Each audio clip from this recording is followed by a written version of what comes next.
Olá, eu sou o irmão Heleno.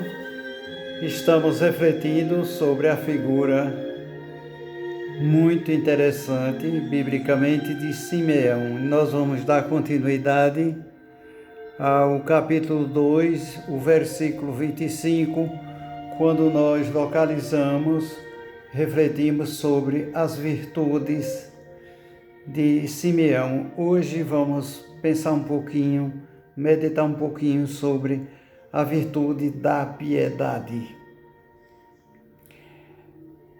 Sabemos que Simeão vivia no templo. Podemos olhar o templo de dois aspectos.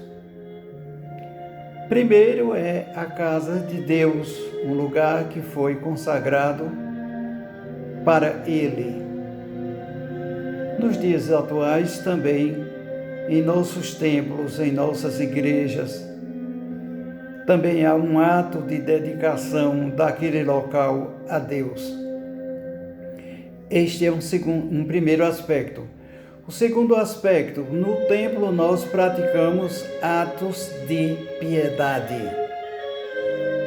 Atos de piedade. A piedade é o início, o caminho, ou começar para a mística. O que é mística? É algo que não se explica. Eu tive um professor de agiografia e mística. A geografia é o estudo da vida dos santos. Ele era doutor em mística. Isso nos trouxe uma expectativa muito grande, porque é uma coisa grandiosa estudar, especialmente assuntos relacionados diretamente ao sagrado, a comunhão com Deus. E, por não dar tempo ver todos os santos, ele fez foco apenas em 2 santos, que era parte do doutorado dele, que foram exatamente São João da Cruz e Santa Teresa d'Ávila. Na primeira aula nós tomamos um choque, porque ele disse: eu não tenho muito a dizer a vocês. Como assim? E aí ele disse: a gente não tem muito o que explicar, porque místico é um sentimento individual, personalíssimo, e que não se explica. O misticismo é algo que se sente. É como amar uma pessoa, é um sentimento místico, o amor verdadeiro. Só as pessoas que amam é que sabem sentir, porém nunca explicar. Então aí, à medida que ele ia falando, ele ia dizendo que a palavra, o sentimento místico, ele transcende quaisquer explicações que possamos dar. Ele está além da palavra. E assim é que nosso personagem é um homem piedoso. Nós fomos atrás de definição de piedade para ver como refletir. Ele, antes de tudo, ele é devoto. Então nós temos o ambiente que é propício a atos de devoção, atos de piedade. Então o que é que acontece com ele? Ele sente um amor respeitoso e pratica atos inspirados por esses sentimentos, um amor piedoso.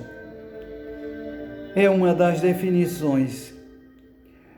A pessoa que é piedosa, que se compadece com o sofrimento alheio, que é misericordioso.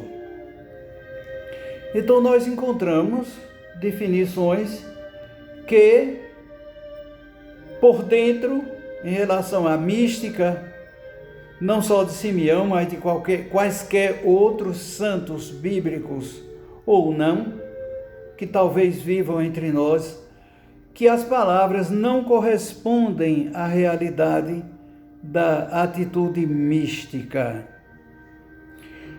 Mas nós encontramos 10 passos ou 10 disciplinas do homem piedoso. Talvez tenha até mais. Então, o primeiro exercício, o primeiro passo é exercitar-se na fé. De acordo com 1ª carta a Timóteo 4, de 7 a 8. Não dá tempo a gente folhear a Bíblia. Se algum irmão tiver interesse, a gente vai repetindo e depois dê uma consultada na Bíblia. Não deu tempo a gente ver todos. 2. Disciplina. O segundo passo, disciplina da pureza, está lá em Provérbios 6, 27, Efésios 5, 37, 2 a Timóteo 2, 22 e 1 Tessalonicenses 4, 38. Os irmãos irão encontrar nestes versículos um guia espiritual para a pureza. Se é uma das coisas preciosas, ou preciosa aos olhos de Deus, é a pureza da pessoa, a pureza sacerdotal, a pureza no serviço, a pureza do fiel. Então este é o segundo passo, a disciplina da pureza.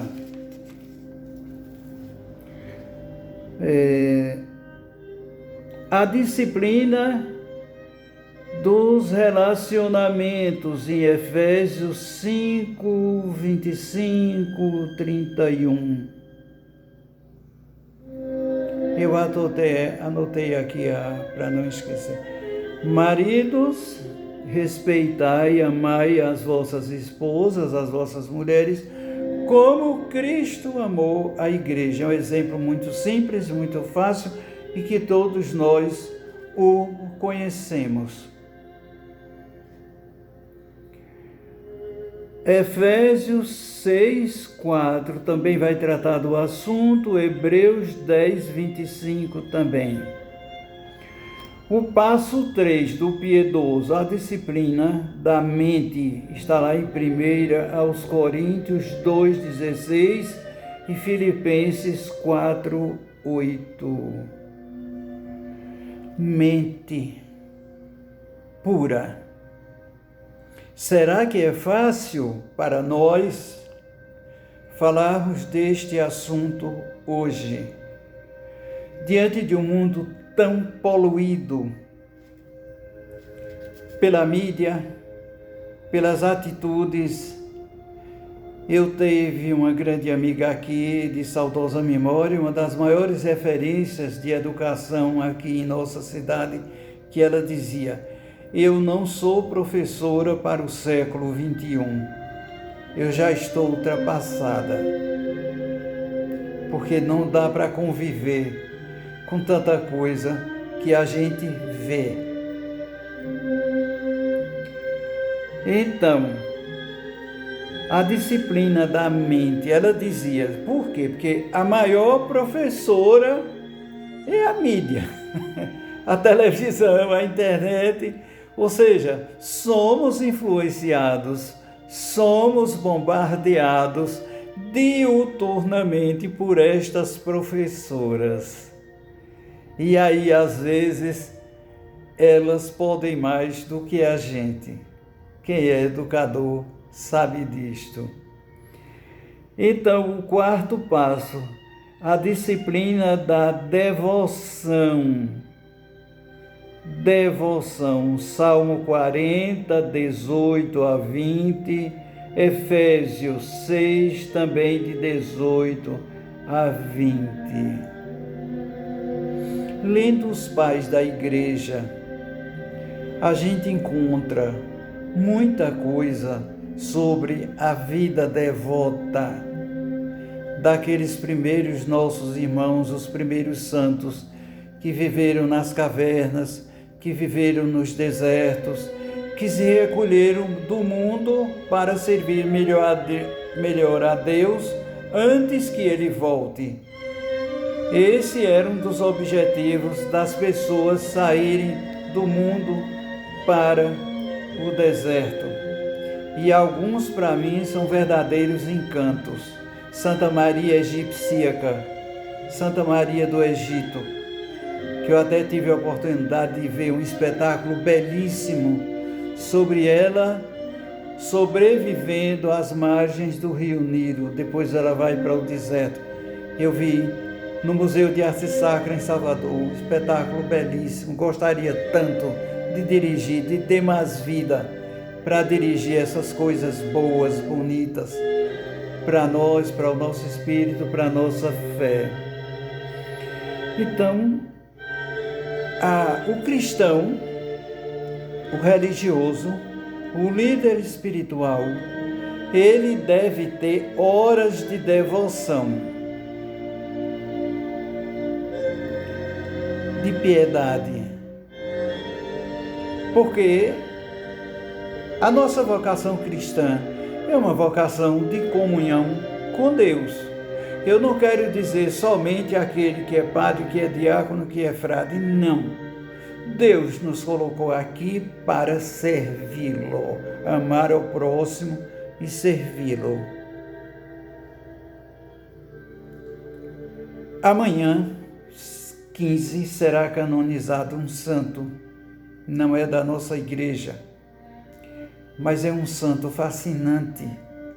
Para mim, ele já é santo, não precisa. Bom, não vou entrar em polêmicas doutrinárias ou dogmáticas, mas o irmão universal Charles de Foucault, eu li livros e livros, biografias e biografias. Ele é o São Francisco da atualidade. Ele tem a mística de procurar o último lugar, como Santa Teresa de Lisieux, ou Santa Teresinha do Menino Jesus dizia: eu quero o último lugar porque por ele ninguém briga, então eu vou me sentir muito cômoda. Há uma intertextualidade nesta situação literária. Viver, no caso de Foucault, Nazaré, no meio do pobre, na favela, no esconderijo de Nazaré. Eu já fiz um estudo sobre isso para a igreja que estava, e tem uma coisa curiosa, que aquilo ali não tinha no mapa, e era um depósito de lavouras e de coisas assim, não tinha a menor expressão, não tinha ninguém, ao ponto de dizerem: pode sair alguma coisa dali, entendeu?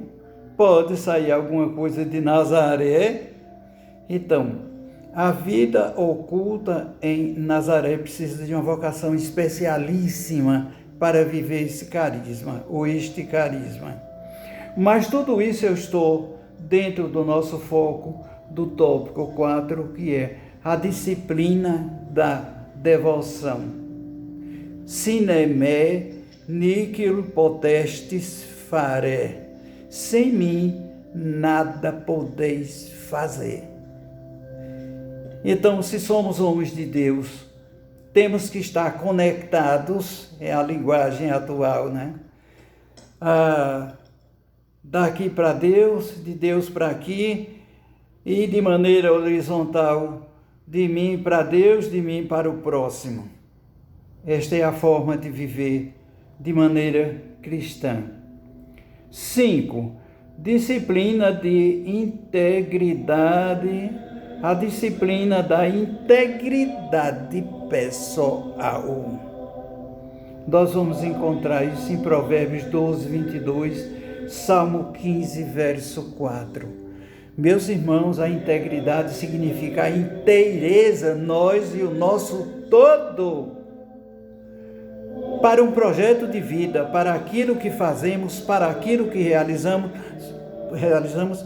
para com a nossa família, para com o nosso próximo, Não podemos ser pessoas partidas, esquizofrenizadas, porque esquizo significa parte, esfacelar, espedaçar, e a doença é exatamente isso. Ela faz isso com a personalidade. Tenhamos cuidado para não sermos doentes, esquizofrenizados de maneira espiritual, porque encontramos muito, não podemos julgar aqui, mas há pessoas que não têm foco. Hoje estão aqui, amanhã estão acolá, elas querem as bênçãos de Deus, mas não servir a Deus. Eu me lembro muito, já disse isso aqui, de um pastor muito amigo meu. As pessoas querem as bênçãos, as riquezas, as profecias para o bem, mas as provações, essas pessoas não querem e andam à procura, de igreja em igreja. Então, a inteireza da pessoa para com Deus faz parte da sua piedade, faz parte da sua vivência em igreja, faz parte do seu templo interior, da sua mística, que na etimologia da palavra é algo fechado. Eu encontrei alguma coisa que se refere, por exemplo, a fecha para curar ferida espiritual. Esta comunhão com Deus é para curar internamente a nossa ferida espiritual, porque somente a parede do templo não vai curar, não. Somente a muralha do templo não vai curar.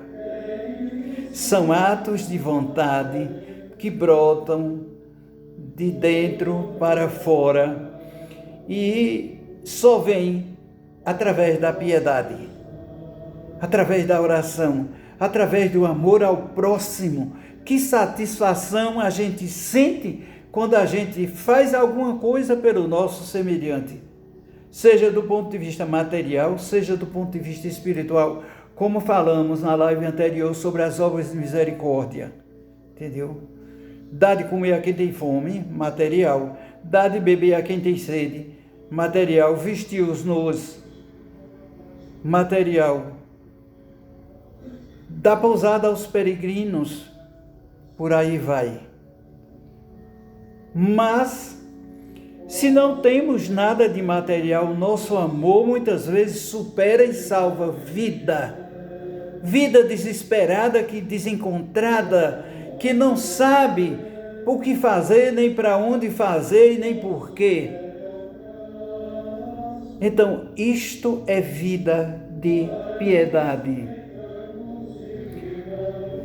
6. Disciplina de língua ou da língua. Tiago 1, 2, Provérbios 21, 23. Eu comprei um livro de um reverendo presbiteriano, doutor, que professor de seminário. O livro é uma maravilha.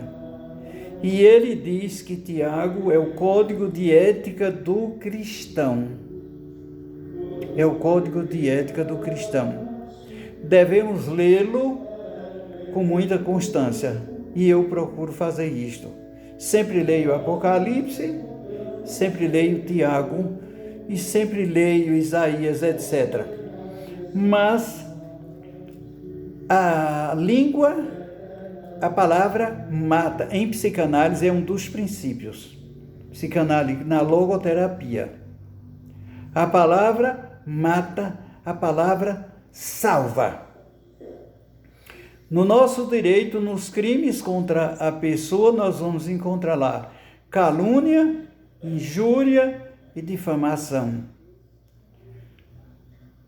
A pessoa matar a reputação de uma pessoa na comunidade, a sua honra, a sua dignidade, o seu decoro, ela vai morrer, ela não vai encontrar emprego, ela não vai encontrar amizade, ela não vai encontrar mais nada, ela vai se sentir marginalizada. E nós que militamos no direito, na área criminal, nós encontramos muito disto. O que é que tem isso a ver com piedade? Eu já ia me chamando de Benedito, porque eu fui Benedito por algum tempo, era uma grande homenagem e ainda é ao meu querido pai, entendeu? Heleno, o irmão Heleno. tem tudo a ver com se nós estamos conectados em ato de piedade para com Deus, nós vamos ver o nosso próximo como sendo a imagem e semelhança de Deus. Eu também tive professor que dizia, abre os braços. Toda a classe de teologia abre os braços. Lembra o quê? Lembra o crucificado. Então, a questão da língua é seríssimo. Não é só em igreja. A gente que foi servidor público, a gente tinha que pisar em ovos. Porque a gente ouvia aqui, saía aqui, ouvia aqui, saía daqui, principalmente esse ambiente onde há influência política, meu Jesus do céu, é todo mundo pisando em cima do outro para querer uma escadinha, para subir, para querer cargo melhor. Escapei. Glória a Jesus. Escapei. A disciplina da língua tem tudo a ver com nossa vida de piedade.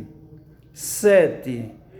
Disciplina dos trabalhos do trabalho. Uma pessoa desorganizada, só a graça, como dizia minha secretária, só a graça.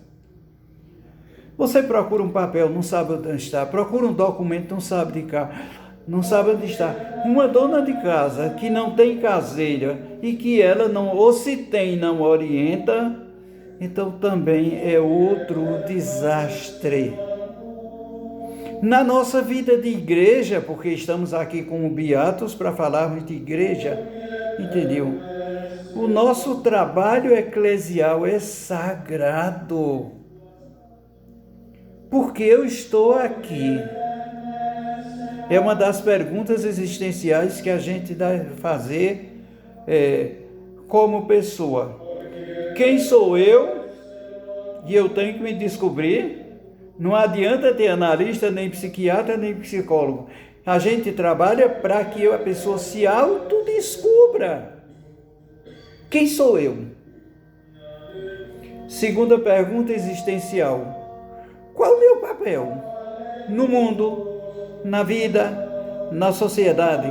Sou eu que tenho que descobrir. Tem a ver com trabalho. E terceira reflexão existencial, qual o meu destino?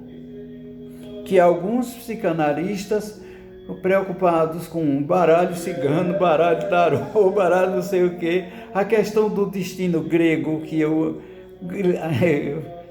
fiz mestrado nisso, em mito, em Antígona, defendi Antígona.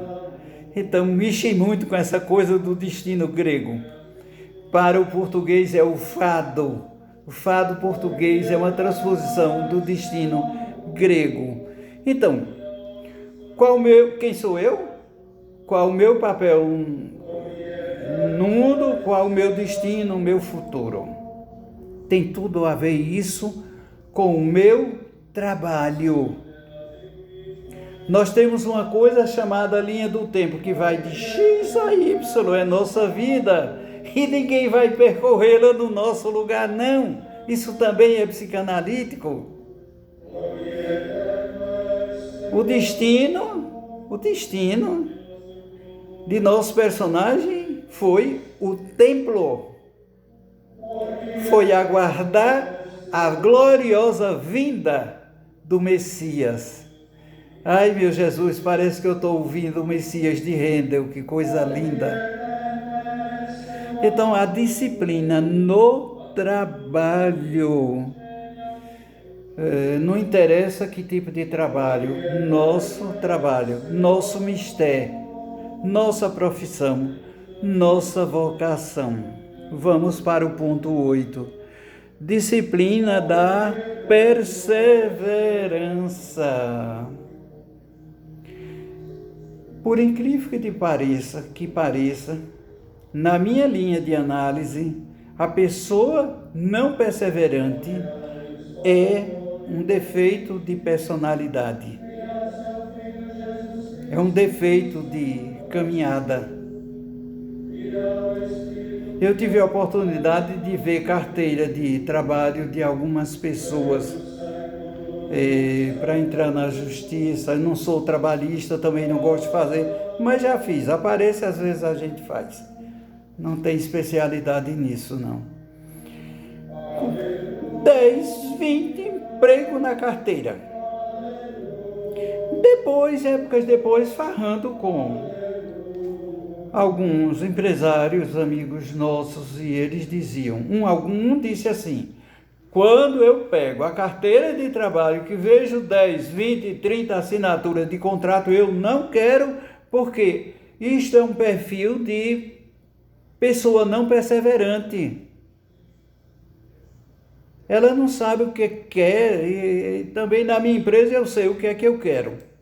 Por aí vai. Então, a perseverança no trabalho.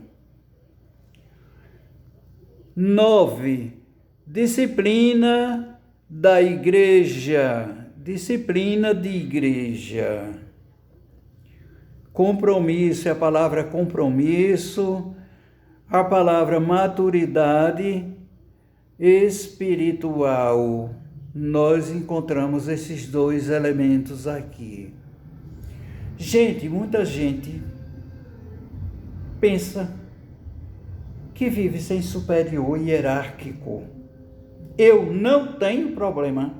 Nunca enfrentei, me perdoe por me colocar como agente de fala, de exemplo, não sou. Mas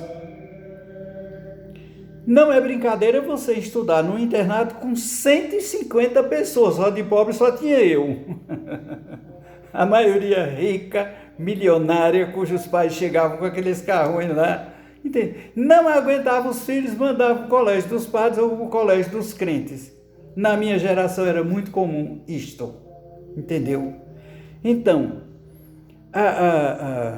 a disciplina na igreja, nós temos hierarquias. No internato, ninguém queria obedecer a ninguém, não obedecia o pai era rico, não tinha tempo de cuidar de filho, a mãe era perua, vivia nos salões, etc., e por aí vai. Então, nós temos que ter a consciência, como homens devotos, como Simeão, de que nós temos autoridades a respeitá-las, a obedecê-las.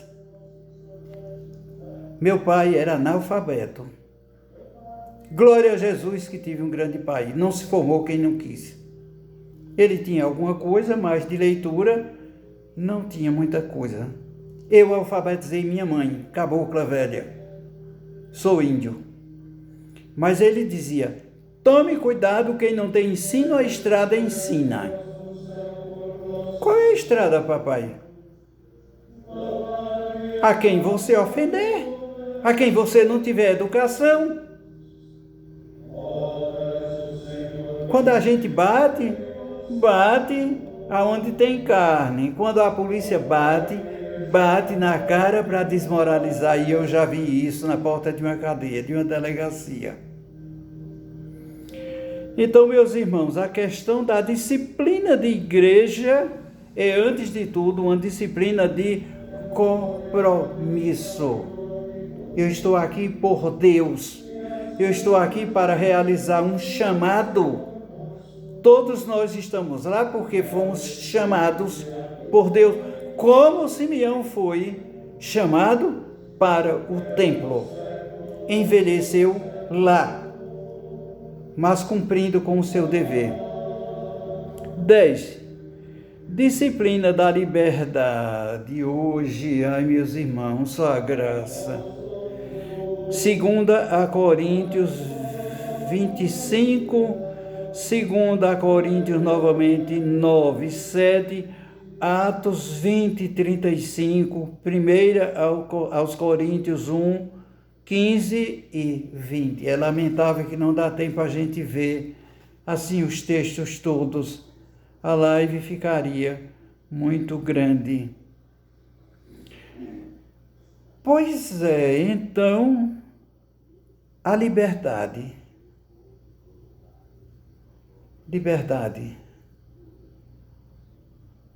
A ética cristã, que é uma disciplina maravilhosa, diz que não temos liberdade.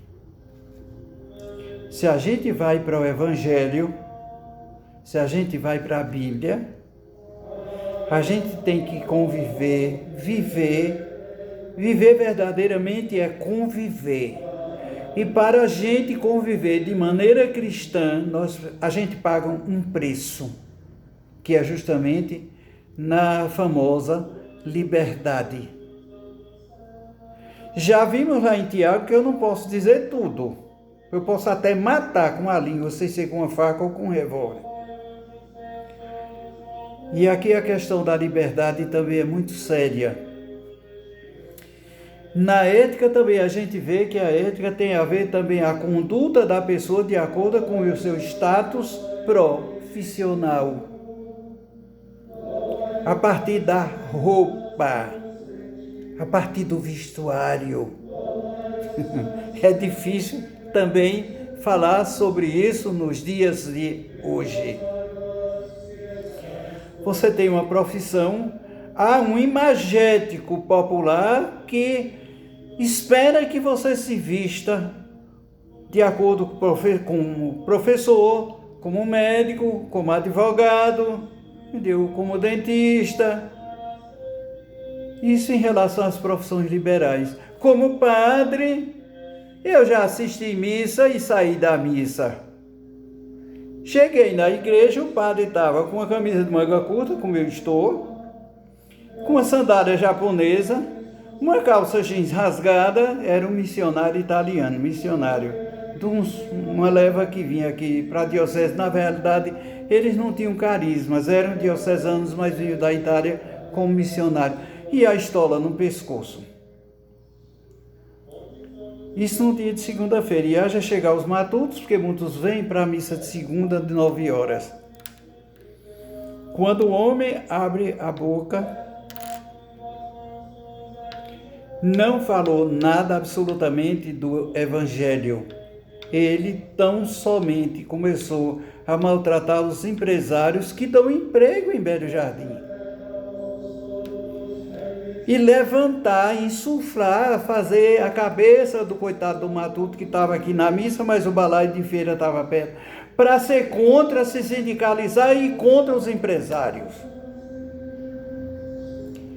Minha Nossa Senhora, aí eu saí rezando meu texto e saí, digo, eu vou rezar em casa porque eu não vim aqui para receber revolta, para ouvir uma pregação de panfletagem político-partidária. Pois é, meus irmãos, então vamos encerrar porque eu converso muito. Por quê? Vamos ver que exemplos, o que podemos aprender com Simeão. Mas nós ainda teremos uma live que será. Eu não vou ousar falar sobre o Espírito Santo, eu não tenho esta possibilidade. Mas vamos ver a nossa próxima para encerrarmos este ciclo simeônico sobre espera da consolação de Israel. Que coisa tão bonita. Eu já estou meditando e já estou buscando. Por se deixar ser guiado pelo Espírito Santo. Veja bem, a questão é, o que podemos aprender com Simeão? Simeão deixou ser guiado pelo Espírito Santo. Simeão teve o privilégio de tomar o Salvador em seus braços, mesmo na velhice. E não só pegou o Messias no colo, como também, inspirado pelo Espírito Santo, predisse o que aconteceria com ele. Ele servirá de contradição para o pecado, para o mal, para tudo que não presta. Entendeu? Ana nos ensina como são honrados os que honram a Deus. Meus irmãos, ficamos por aqui, ou fiquemos por aqui. Paz e bem, franciscanamente, e até a próxima.